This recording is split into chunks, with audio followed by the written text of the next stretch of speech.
Irmãos, boa noite. Boa noite. Graças a Deus tem cuidado de nós, né? Irmãos, abram suas Bíblias. Esse, de fato, vai ser nosso último texto desse livro de Reis. Vamos numa arrancada, vamos lá para frente, tá bom? 2 Reis 23, 3. Esse texto aí, ele não se assemelha muito na sua aparência a uma oração, mas ele é uma oração, tá? Ele é uma aliança diante de Deus que as pessoas estão fazendo. Então a gente chama de oração. Eles fazem um compromisso diante do Senhor, o rei Josias e os líderes de Judá.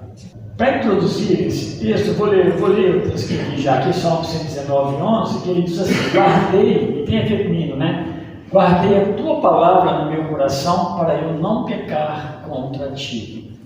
A palavra, né, a oração também do salmista a Deus. Guardar a palavra no coração para não pecar contra o Senhor. É verdade, né? É por verdade, porque se nós guardamos a palavra no nosso coração, e aí é a ideia de não apenas ter ela intelectualmente, mas ela como vida prática, nós vamos ser cuidados por Deus com relação ao pecado. 2 Reis 23, 3 diz assim: e o rei Josias, não aparece aí o nome dele, e o rei se pôs em pé junto à coluna e fez aliança perante o Senhor, para seguirem o Senhor e guardarem os seus mandamentos, os seus testemunhos, os seus estatutos, com todo o coração e com toda a alma, confirmando as palavras desta aliança que estavam escritas naquele livro. E todo o povo apoiou esta aliança.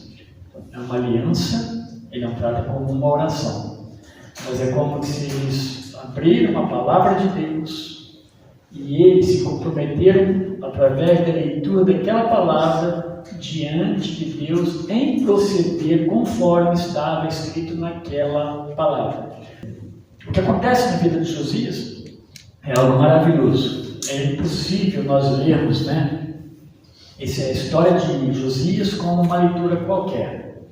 Mesmo uma pessoa que não crê em Deus, ela passar e ler essa história de Josias, ela fala assim: bom, eu não creio em Deus, mas esse Josias era um servo de Deus fiel. Ele não era assim pelo seu esforço, ele amava de fato a Deus e Deus também cuidava de Josias. Eu destaquei esse texto, meus irmãos, aí, 23, 3 de 2 Reis, porque ele é um texto de fato em forma de oração e é onde o rei Josias reúne os seus líderes, né, as pessoas que trabalhavam com ele ali em Judá, e eles vão firmar então uma aliança diante de Deus, dado algumas coisas que aconteceram. Josias é reconhecido como um homem que faz uma grande reforma em Israel, no caso o sul, porque o norte já não existia mais. Ele faz uma reforma espiritual mesmo, claro que envolvia práticas visíveis, né? Mudar as coisas, limpar o templo, organizar, expulsar pessoas que não amavam a Deus e que inclusive moravam nas dependências ali do templo, uma porção de coisas. Já não existia mais as festas, já não existia mais a adoração, muita coisa estava tudo quebrado. Por quê? Aonde, meus irmãos, não se busca a palavra, não se busca Deus e não se conhece a sua palavra, é claro que vai ser um terreno fértil para a idolatria e para o pecado. Não tenho dúvida disso. Não é à toa que nós vamos perceber em partes do mundo por que está conforme está. De fato, porque não tem buscado a Deus. Porque se o povo busca a Deus, há mudança. Deus é o Senhor do céu e da terra. Ele é o provedor eterno daqueles que Ele criou à sua imagem, à sua semelhança. Para a gente ter uma noção, os reis que antecederam o rei Josias, que foi o seu avô Manassés e seu pai Amon, eles foram, todos os dois, está escrito lá que fizeram o que era mal aos olhos do Senhor, os dois antecedentes imediatos do rei Josias. Então, meus irmãos, Manassés foi terrível. E a gente sabe o que é suceder um governo mau. Né? Um governo mau, um governo bom, é bom suceder, né? Porque vai encontrar dinheiro em caixa, as coisas organizadas, e um governo mau. A gente costuma dizer o seguinte: quando alguém assume o governo e é ruim, nós retrocedemos muitos anos, não apenas 4. Muitos anos. Vai ser 4 anos para tentar recuperar um pouco as coisas, mais um outro tempo, mais um outro tempo. Por isso que nós cristãos precisamos ser sábios quando nós elegemos pessoas. Precisamos tomar muito cuidado com quem nós ouvimos, quem é que fala mais alto na nossa cabeça nessa época, nesse tempo. Quem são essas pessoas? São meus irmãos de sangue? Eles amam a Deus? Eu preciso medir o que eles pensam, né? À luz das Escrituras, quem é de fato. Então eu estou falando isso porque isso aqui aconteceu, aliás, repetidas vezes aqui em Israel, também em Judá, né? Governos péssimos, governos que acabaram com o povo. Israel já tinha sido exterminado, né, lá no norte, e agora o sul estava 200 anos mais ou menos depois caminhando nos mesmos trilhos. Eles deixam rastros de destruição, esses maus governos, e demoram para ser corrigidos. E principalmente quando o problema é afastamento de Deus. No caso de Israel, vou usar a expressão Israel, me referindo a Israel como um todo, tá? Eles conheciam a Deus e foram de fato desobedientes ao Senhor. Para vocês terem uma noção, Manassés, ele ofereceu o seu filho em sacrifício ao deus Moloque. No meio judaico, hoje, qualquer época da história, imaginar isso aí é algo que eles não conseguem, não é simples para eles olhar que houve um rei que fez isso em Israel. Não foi só um, outro rei fez a mesma coisa. Sacrificar um filho a um Deus estrangeiro é o extremo da idolatria na sua prática por um povo que foi amado por Deus e tratado e cuidado por Deus. É assim que ele fez. Ele visitou, ele buscou trazer para Judá, né, adivinhos, agoureiros, necromantes e assim por diante. E esse descaso então de Manassés, o avô, né, e Amon, resultou obviamente num abandono total, pleno do culto a Deus e das práticas que Deus recomendou lá desde Moisés para que eles fizessem. E fizessem assim, seriam abençoados. Seria uma forma de obediência a Deus, uma demonstração de obediência a Deus. Então eles abandonaram as práticas de serviço a Deus, de adoração. Quando Josias vai ordenar, uma das coisas que ele faz, ele assume novinho. Ele tinha um tutor, né? Mas ele cresce sob esse tutor, que era um homem que amava a Deus. E Josias aprende de fato a amar também a Deus, o Deus de Israel. Então, quando ele assume, ele ordena que limpe o templo, que eles fizessem uma limpeza. Vocês imaginam um país que estava em 2 governos anteriores, 2 reis, eles assumiram a idolatria no meio deles. Vocês imaginam como estava aquele templo? Vamos pensar em velas, né? Que negócio que eles bagunçam. Tudo que era, onde era o Santo dos Santos, né, que era uma parte do templo, né, tudo bagunçado. Josias tem que usar um homem chamado Tobias, que foi cedido pelo sacerdote um espaço para ele morar. Ele nem era judeu. O homem tinha uma porção de poder ali em Jerusalém. Então ele ordena a purificação do templo, no sentido de limpeza, de organização, de trazer e restaurar o culto a Deus. Para que existe esse templo, né? Essa é a pergunta de Josias. Ele não faz essa pergunta aqui, mas esse é o questionamento. Quem é Deus? E ele começa então pela limpeza do templo, para restaurar o culto. E quando eles limpam, o que acontece? Vocês se lembram o que acontece quando ele está limpando o templo? Um dos ajudadores dele acha o livro. Ele acha o livro da lei. E aqui não sabemos, de fato não dá para saber que porção do livro é essa, que parte, ou se é todo o livro. Porque eles tinham.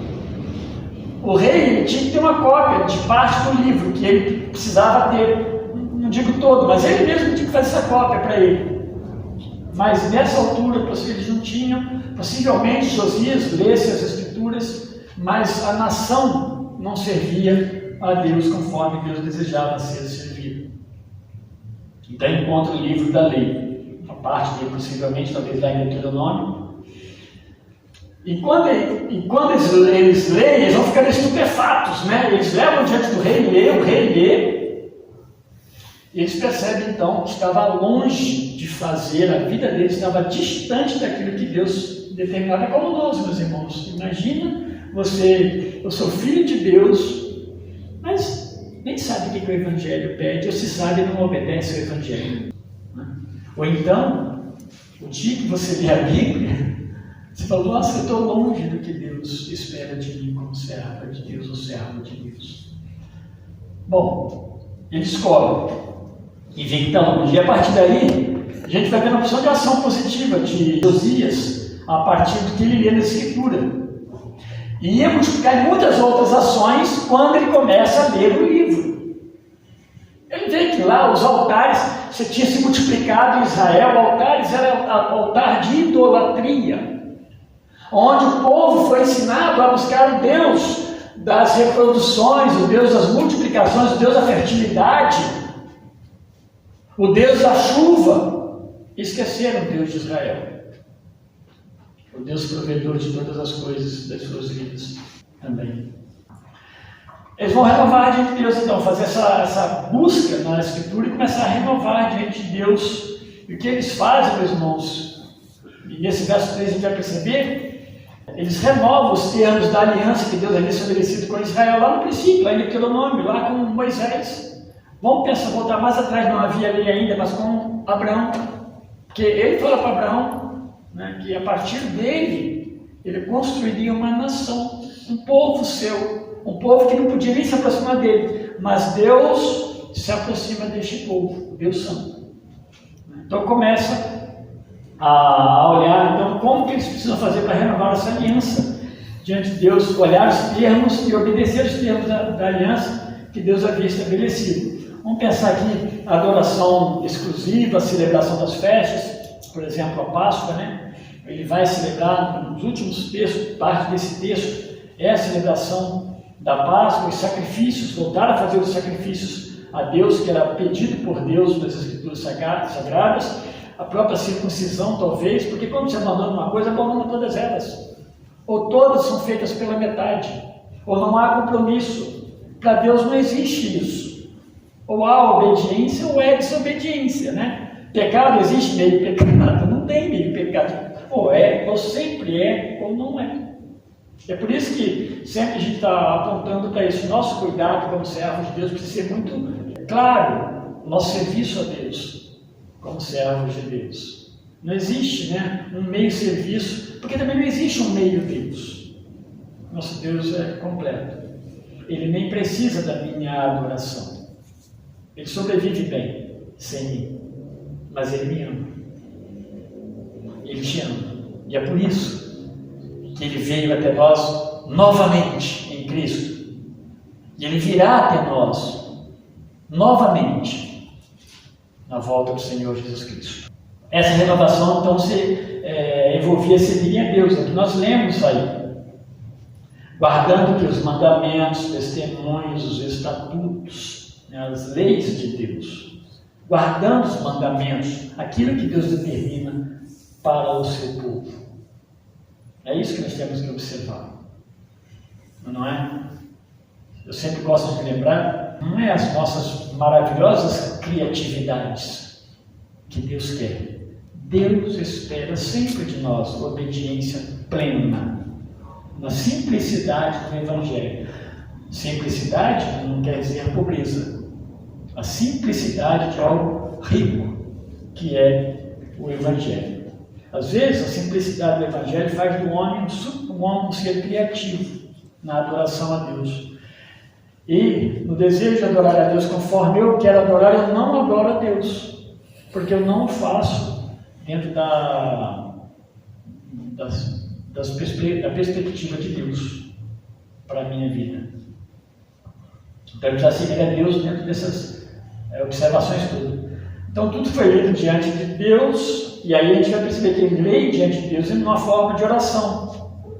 E eles, aqui nesse momento que eles estão lendo, eles também assumem um compromisso diante de Deus. Aí fala que é de todo o coração, de toda a alma. É uma entrega plena a Deus mesmo. É não deixar alguma ponta solta. É não deixar alguma parte da nossa vida ou da nossa adoração, porque é o contexto esse, que não fosse atingida.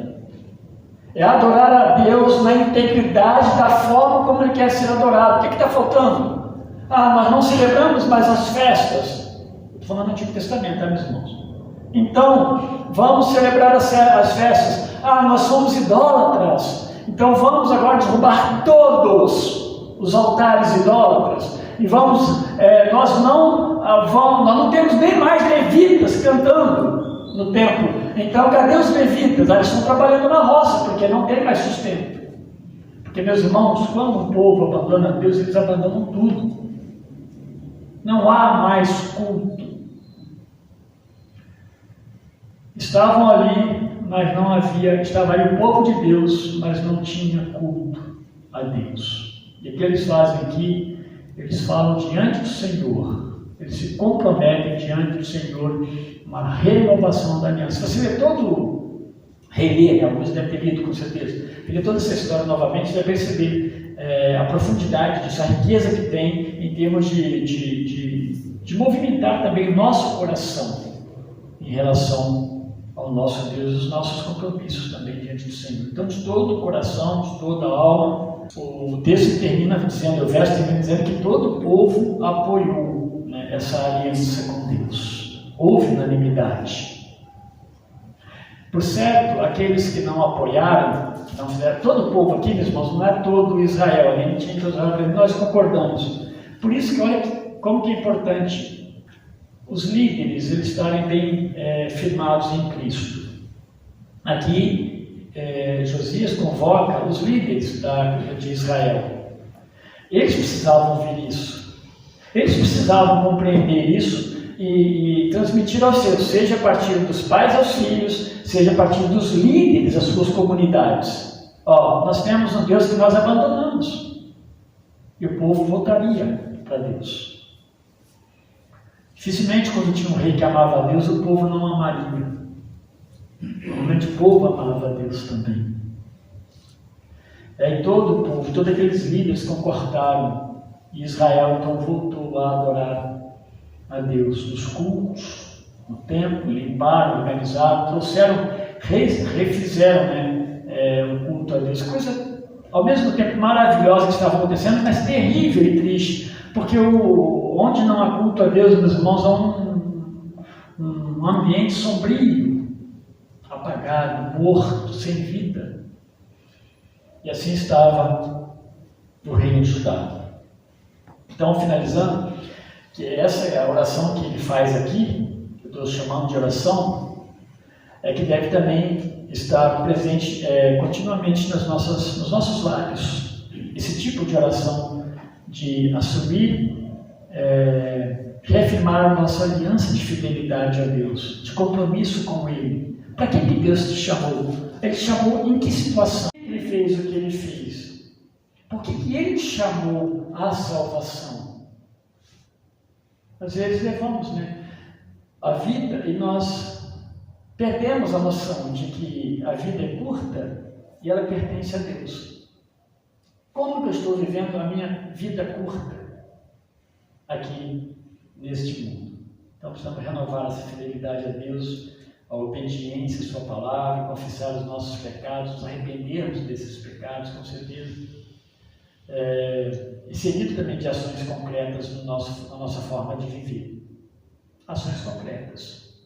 O que eu falo com meus lábios, eu vivo também na minha vida, no dia a dia, diante de Deus.